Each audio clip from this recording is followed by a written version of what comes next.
Trendline Strategies.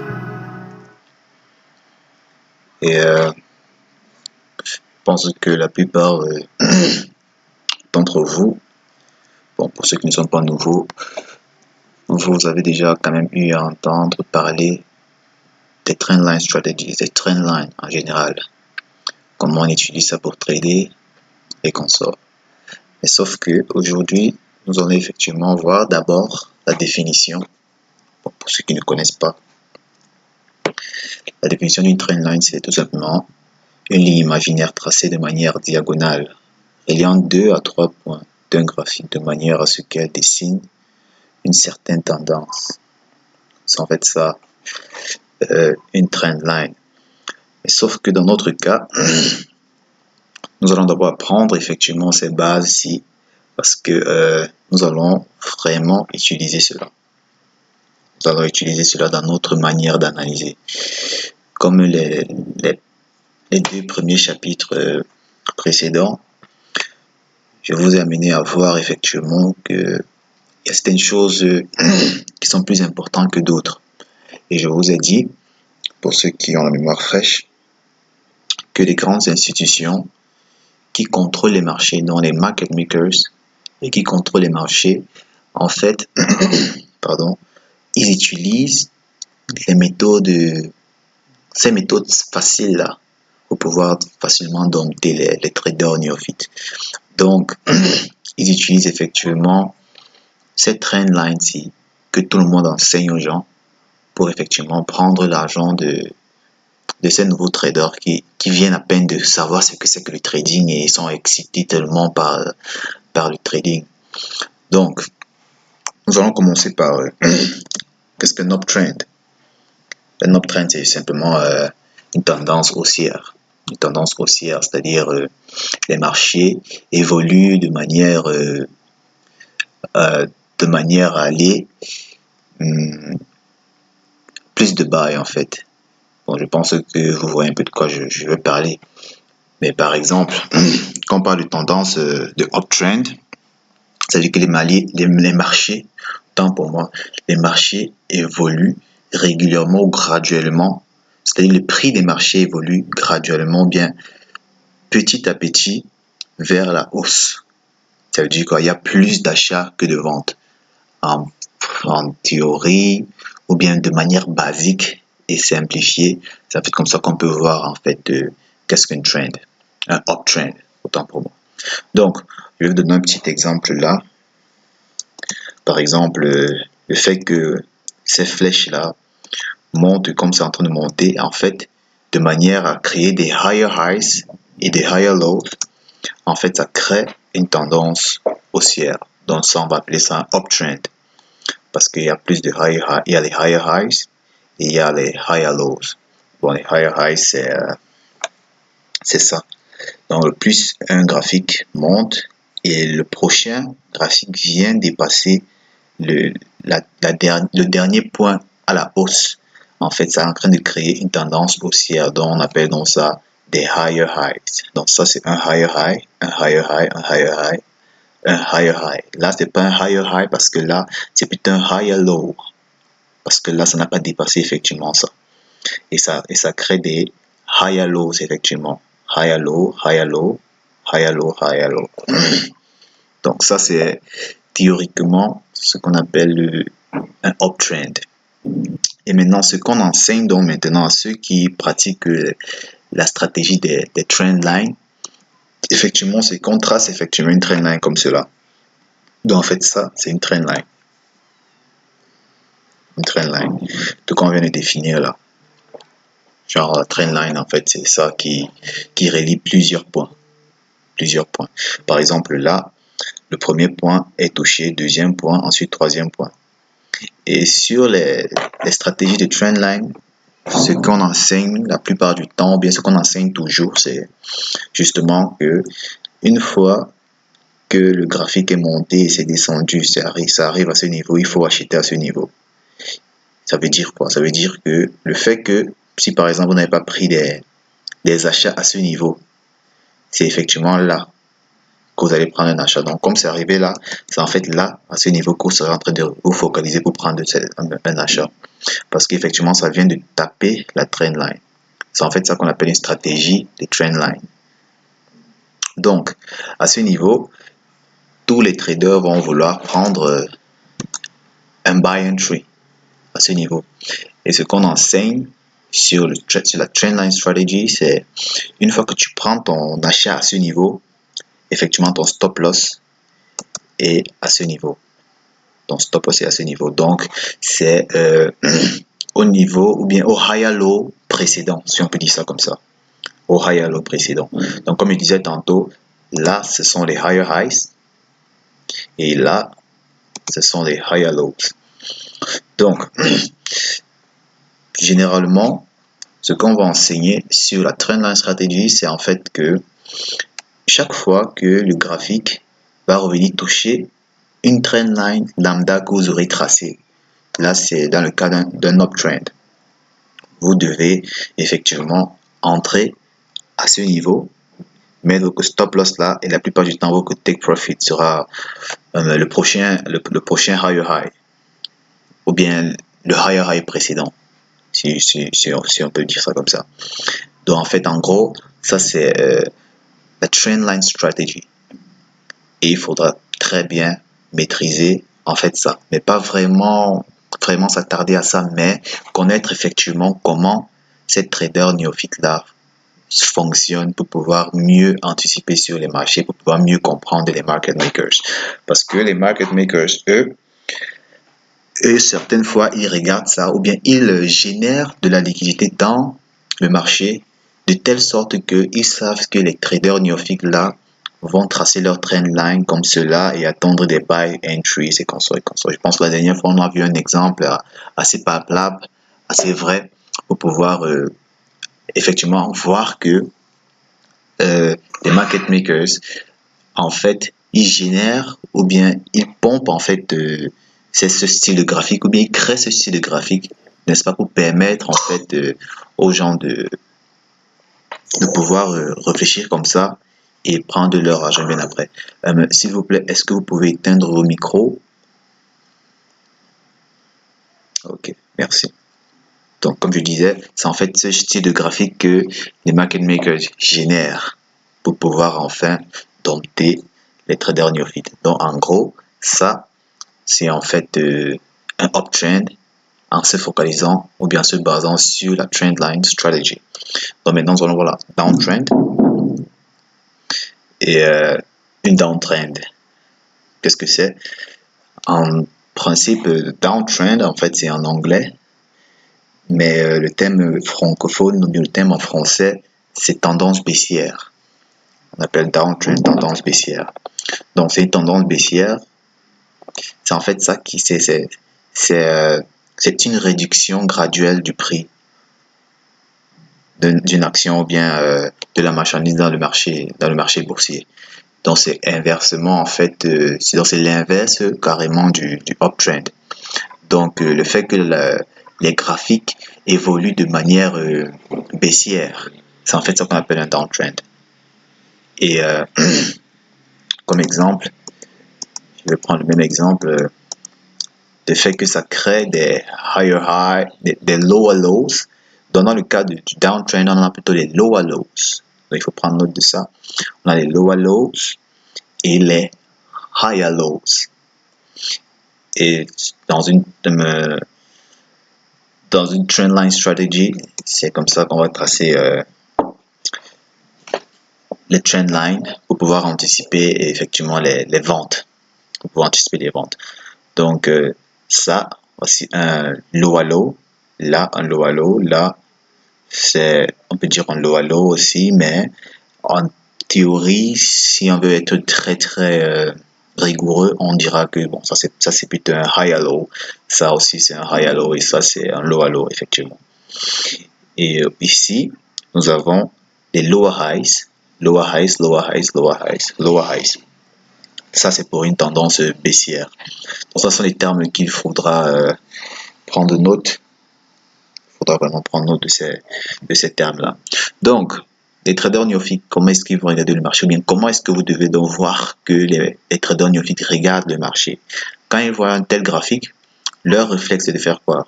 C'est effectivement d'acheter à ce niveau-ci. Donc ils achètent ils vendent, autant pour moi. Donc ils vendent à ce niveau-ci pour pouvoir prendre le stop, pour pouvoir mettre le take profit là, quelque part là. Donc ils vont entrer effectivement à sell entry à ce niveau, mettre le stop loss quelque part là, oui, ils vont mettre le stop loss quelque part là, en se disant que bon, si jamais le graphique va plus haut, ça va juste leur retirer leur position en rouge. Mais, bref. Donc là, sur l'exemple que nous sommes en train de prendre ici, on voit très bien que une fois qu'il aura pris une vente, le marché va effectivement descendre selon ses anticipations, bien selon ce qu'il aimerait que les marchés puissent faire.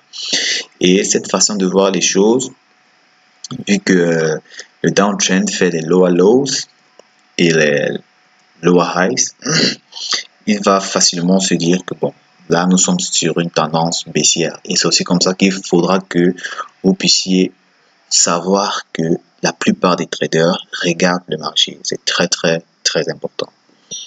C'est très important parce que vous allez utiliser cette manière de penser là pour pouvoir mieux analyser demain. C'est pour cela que ce mentorship est intitulé les bases importantes du trading. C'est important.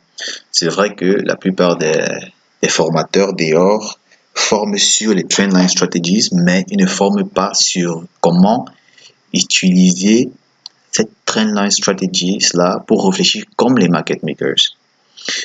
Pour eux, la formation qu'ils offrent, c'est plus pour que les gens puissent utiliser cette façon d'analyser pour pouvoir se faire des profits ou bien quelques pips.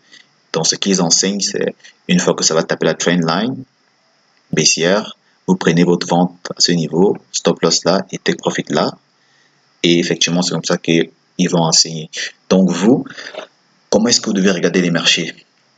Vous devez regarder les marchés comme les market makers, comme je ne fais que dire depuis un bout de temps. Donc, en s'imprégnant de cette manière de voir les marchés, vous allez avoir une certaine facilité à pouvoir non seulement réfléchir comme les market makers, mais à pouvoir anticiper de manière très précise comment est-ce que le prochain graphique pourra se dérouler. Parce que certaines fois, on serait déjà un peu à un niveau plus avancé, vous allez voir effectivement le trading un peu comme un jeu. Parce que vous allez commencer à vous rendre compte que mais waouh, c'est tellement facile. Et effectivement, c'est tellement facile. C'est facile parce que tu restes comme ça, tu te dis, là maintenant ils vont commencer à capitaliser des ventes à ce niveau et en créant des lower low ou bien des higher highs. Et du coup, ça sera tellement drôle pour vous. Parce que vous allez d'abord maîtriser ce qu'on appelle le trendline strategy. C'est important, cette trendline strategy là. Donc, après les trendlines, nous allons voir aussi les patterns. Parce que à part les traders de trendline, il y a ce qu'on appelle les patterns. Et la plupart des traders, ou bien même quand moi j'ai commencé, on jumelait toujours la trendline strategy avec price action ou bien les patterns. Parce que les patterns là sont ces outils là qui nous permettent ou bien qui permettent aux traders néophytes de pouvoir anticiper si effectivement un mouvement, un uptrend ou un downtrend va continuer, ou si ce uptrend ou ce downtrend va se renverser. Ça veut dire quoi? Si nous sommes sur une downtrend, il faudra un certain signal pour vous montrer qu'effectivement là, il y aura un renversement. Et la plupart du temps, c'est toujours avec des patterns. Et on enseigne ces patterns-là toujours dans Internet et tout, et qu'on sort. Donc, nous allons voir les patterns qui sont vraiment importants, ce que les gens se focalisent toujours dessus pour pouvoir effectivement prendre leur trade. Mais malheureusement, les marchés ou bien les market makers réussissent toujours quand même à utiliser ça pour pouvoir accumuler de l'argent chez ces traders néophytes là.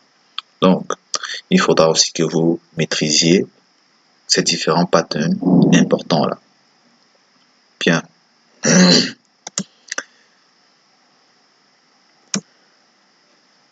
allons voir les patterns. Bien, nous allons commencer avec le double top. C'est un pattern assez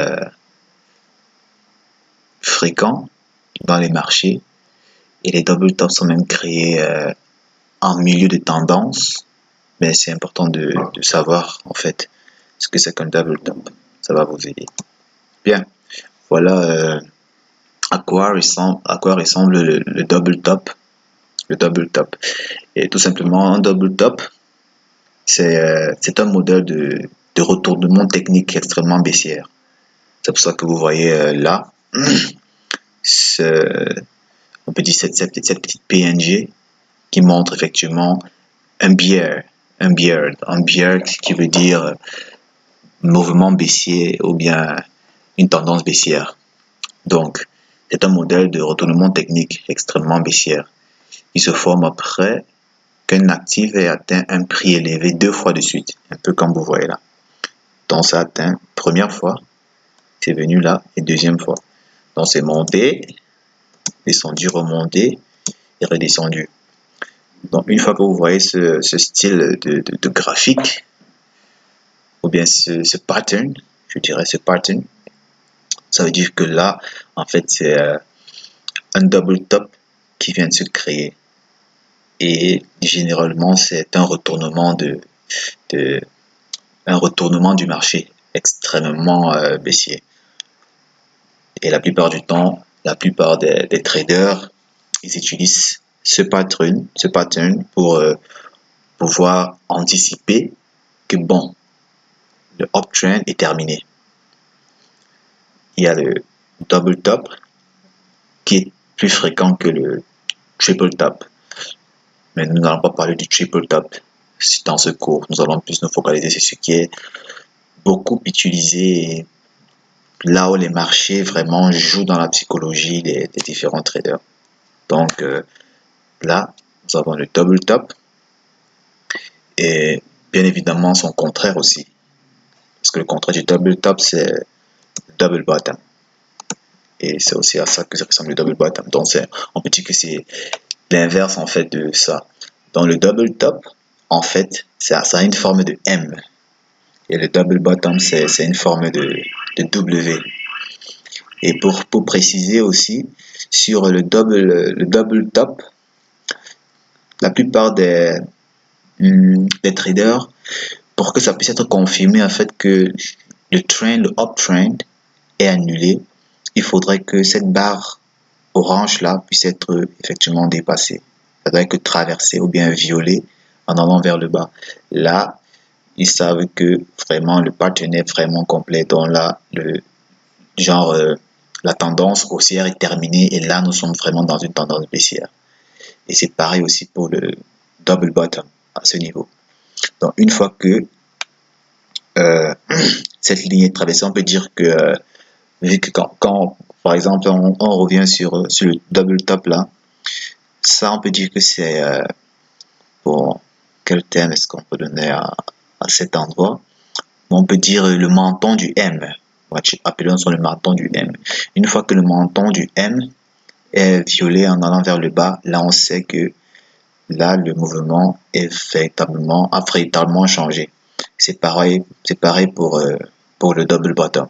Une fois que le menton du W a été violé, a été dépassé juste un tout petit peu avec cette bougie ou bien avec ces bougies que vous voyez, ça veut dire que là ça a été validé que effectivement là c'est une différente c'est un uptrend en fait qui s'annonce en fait. Là c'est sûr. Donc c'est comme ça que les traders ils voient le marché. Et c'est comme ça qu'il faudra que vous puissiez voir les marchés. Parce que c'est à ces niveaux-là que les grandes institutions mettent effectivement leur empreinte. Donc si vous ne comprenez pas effectivement, ou bien vous ne savez pas voir effectivement ces schémas facilement sur vos graphiques, sans toutefois dessiner des lignes comme je viens de faire là, ça sera un peu compliqué pour vous pour pour connaître effectivement qu'à ce niveau, les grandes institutions viennent de laisser une empreinte juste à ce niveau. Parce que ce qui se passe la plupart du temps, c'est une fois que ça a créé ce double bottom, ça monte jusqu'à une zone institutionnelle pour créer justement un renversement de situation et pour continuer encore plus bas. Pareil pour là, ça rentre sur une zone institutionnelle. À ce niveau, ensuite, ça continue plus haut. C'est ce qui se passe la plupart du temps. Et les institutions font ça exprès pour pouvoir effectivement prendre l'argent des traders néophytes qui ne savent pas en fait ce qu'ils font. C'est pour ça que c'est extrêmement important pour vous de pouvoir connaître ces différents patterns-là. Le prochain pattern, c'est le bullish pennant. Le bullish pennant. Et c'est comme ça que ça se représente. Bullish pennant. Avec genre comme un petit bâton là et un triangle juste comme vous voyez sur l'image. C'est pareil avec un bullish flag ou un bearish flag. Nous allons voir ça durant le cours. Donc, le bullish pennant, donc c'est en fait là maintenant, les traders vont utiliser principalement cette figure de style, si bien ce pattern, pour pouvoir effectivement savoir si un trend va continuer. Si un trend va continuer. Donc, le double top, le double bottom, ce sont des signes de renversement, des patterns de renversement de situation. Par contre, le bullish pennant, c'est un signe pour montrer effectivement que tel trend va continuer. Donc, quand un trader voit effectivement ça, c'est en fait ça qui donne en fait la certitude que effectivement là, s'il devait mettre un buy, s'il traçait peut-être sa trendline là, son buy devait être quelque part ici effectivement ou quelque part là. Là, il est carrément sûr que son buy effectivement c'est un buy à haute probabilité. Et les banques ou bien les market makers, et ils génèrent ce style de pattern exprès pour pouvoir effectivement prendre en fait la liquidité qu'ils ont déjà eu à créer bien avant chez les traders néophytes. Donc c'est principalement ça, ce qu'on appelle un pennant, un bullish pennant. Et là nous avons le contraire, le bearish pennant.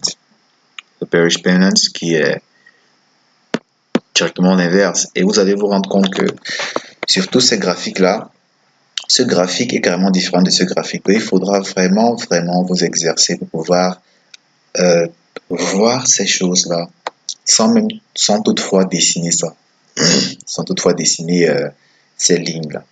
Donc ces lignes sont juste dessinées pour que vous puissiez comprendre en fait comment est-ce que ces choses sont formées. Mais pour un début, vous pouvez déjà commencer par dessiner les lignes. Mais à la longue, si vous commencez à dessiner ces lignes-là, ça pourra salir vos graphiques.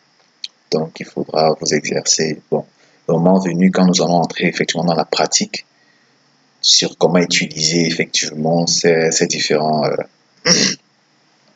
patterns pour pouvoir effectivement savoir effectivement où sont tenues bien, où sont placées les grandes institutions.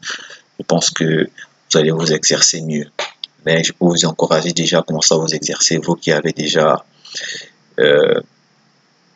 une certaine base en trading. Donc, ça c'est le bearish pennant.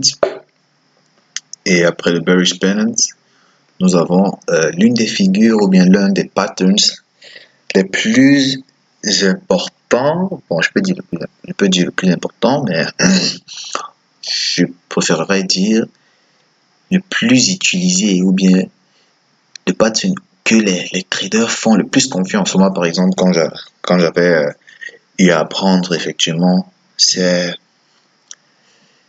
patterns-là, moi, c'était le pattern. C'était mon pattern préféré parce que la plupart du temps, ça fonctionnait. Et ce qui est effectivement choquant avec ça, c'est que certaines fois, ça fonctionne, mais vous allez comprendre pourquoi certaines fois, ça fonctionne, et d'autres fois, ça ne fonctionne véritablement pas. Bref, c'est le cas même pour tous ces patterns.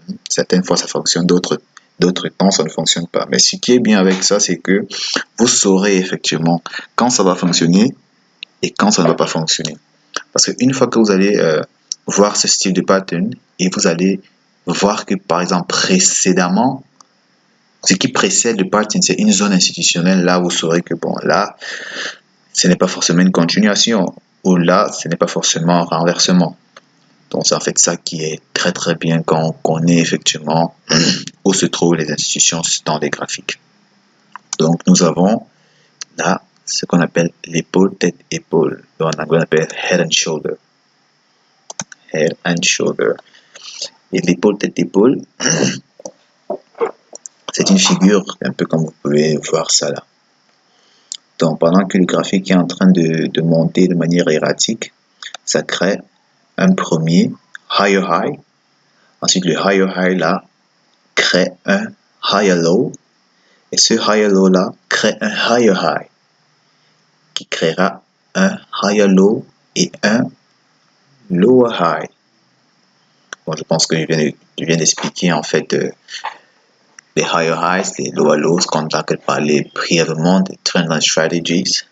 Donc en fait là, c'est vrai que bon, peut-être ça peut encore un peu vous embrouiller, mais avec le temps ça viendra.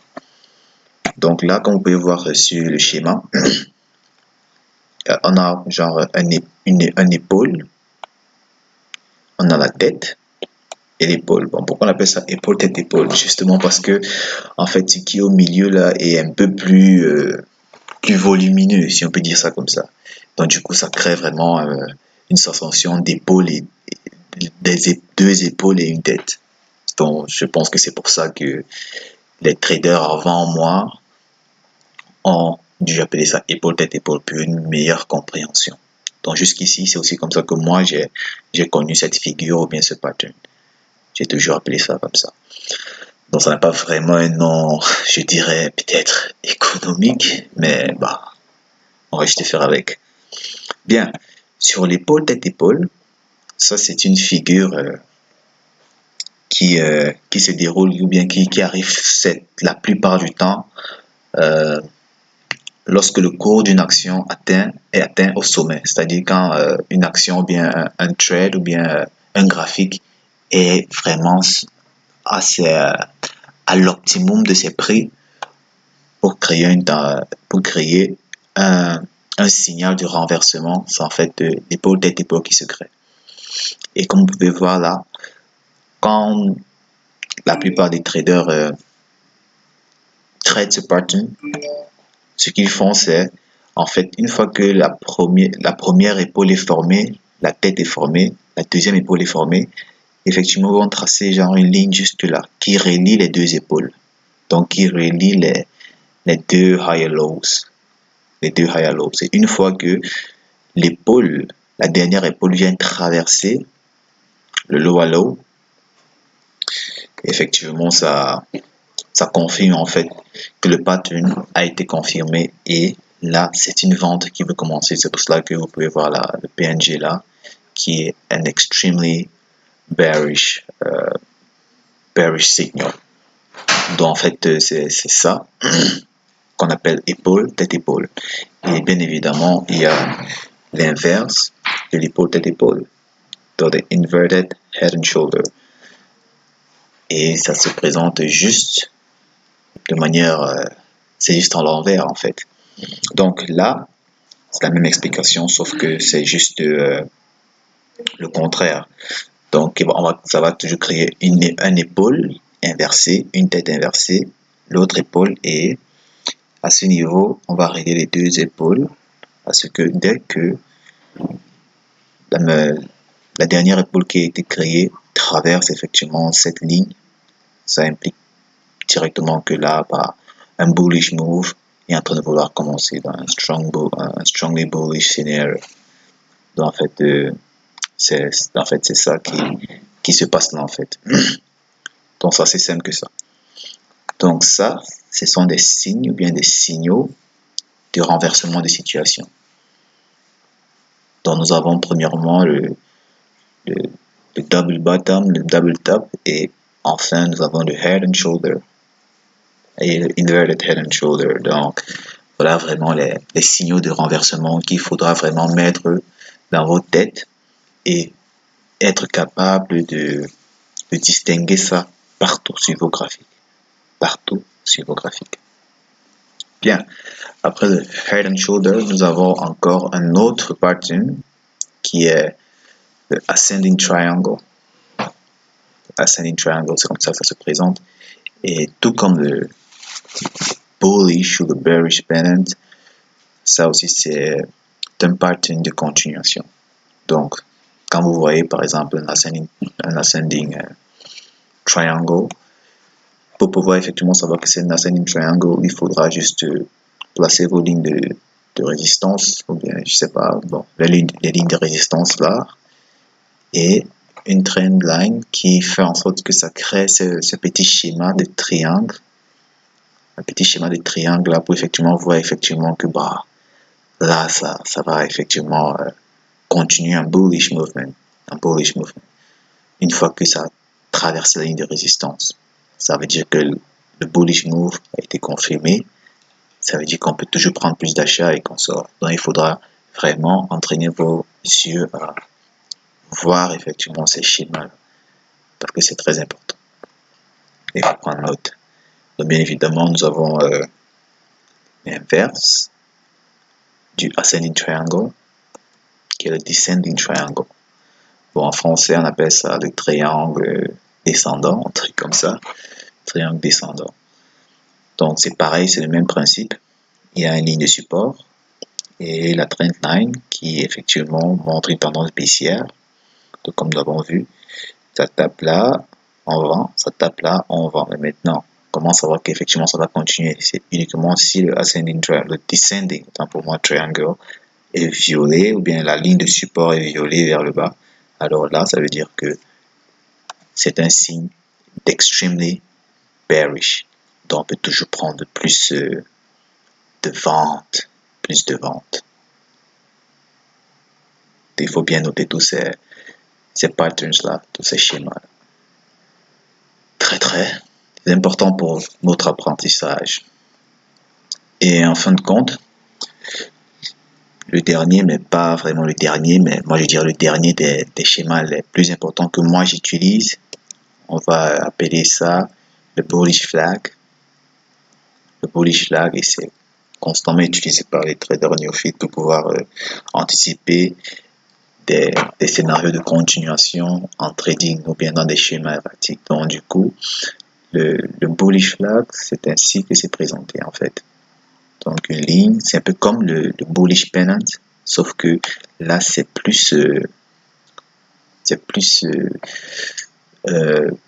centralisé sur des consolidations, si on peut dire ça comme ça, sur des petites consolidations, pour savoir effectivement si après une consolidation, il y aura continuation. Parce que quand il y a consolidation, la vérité c'est que ceux qui utilisent les trendline strategies ne peuvent pas tracer les trendline strategies sur des consolidations. Donc du coup, ils seront un peu perdus sur effectivement quelle direction ou bien quel trade prendre.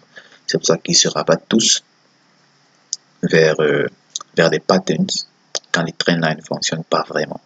Donc une fois qu'ils ont placé ou bien ils ont mis leur ils ont vu un pennant ou un bullish flag pour le cas présent, ils vont attendre à ce que la ligne de support ou bien que la consolidation puisse être dépassée ou bien traversée vers le haut pour pouvoir savoir effectivement que bon là c'est un bullish continuation ou bien un strongly bullish movement. Donc ils vont prendre encore plus d'achats et consorts. Bon là nous allons juste nous attarder sur les patterns, mais quand nous allons arriver dans la pratique, nous allons effectivement voir effectivement comment ils essayent d'être précis dans leur manière d'analyser ou bien dans leur manière de prendre des trades sur de tels patterns. Donc bien évidemment, l'inverse du bullish flag, c'est le bearish flag. Et vous pouvez voir effectivement que c'est vraiment un peu très différent du bullish flag. Donc le bearish flag est un peu très différent. Donc il faudra vraiment avoir l'œil pour effectivement savoir que là, c'est un flag qui est en train de se créer. Et là, c'est seulement avec beaucoup de pratique. Donc, une fois que vous allez voir, vous allez pouvoir identifier ces différents flags. Ça sera un peu plus facile pour vous pour pouvoir effectivement savoir où les grandes institutions sont placées pour pouvoir dompter cette order néophyte là. Donc, ça, à l'inverse du bullish flag, nous avons le bearish flag et la même explication s'impose. Donc, quand la consolidation ou bien la petite tendance haussière qui est en train de se créer là, est traversée ou bien est violée en allant vers le bas, là, ça incite encore plus les traders à faire quoi? À bombarder leur vente et mettre plus de ventes et leur donner tellement de confiance à pouvoir prendre effectivement des ventes à ce niveau.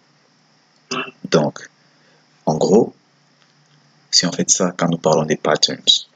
Mais maintenant, je vais un peu vous parler de ce que nous appelons l'offre et la demande. Mais avant de passer à ce stade, à ce niveau, nous allons basculer vers les graphiques, vers un graphique pour que vous puissiez comprendre effectivement vraiment l'offre et la demande. Mais je ne vais pas basculer vers ces graphiques réels là sans effectivement vous dire effectivement que bon, l'offre c'est quand on veut donner quelque chose et la demande c'est quand on veut prendre quelque chose de manière terre à terre. Mais maintenant, de manière économique ou bien de manière boursière, on dira ici que l'offre, effectivement, on peut dire que c'est une zone, ou bien non. Dans l'offre, en fait, c'est le fait de vendre à un certain niveau. En fait, là, c'est l'offre. Et la demande, c'est le fait d'acheter. Donc, il faut que je te prenne ça de manière assez simplifiée comme ça.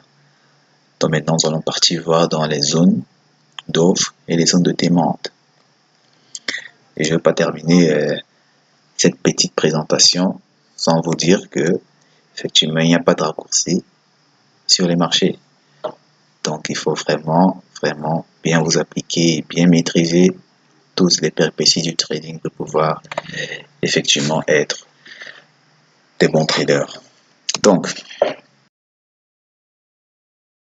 je vais vous montrer effectivement ce que c'est que l'offre. Je vais effacer en fait tout ça. L'offre. Je sais pas. Voiture ici. Bien. En fait, il y a tellement de zones. Ben, nous allons commencer à ce niveau. Disons à ce niveau, oui. Ici, une zone d'offre est en fait cette zone-là où il y a un grand mouvement de vente. Et c'est une bougie d'achat qui suit ce grand mouvement de vente. Donc, je vais me répéter.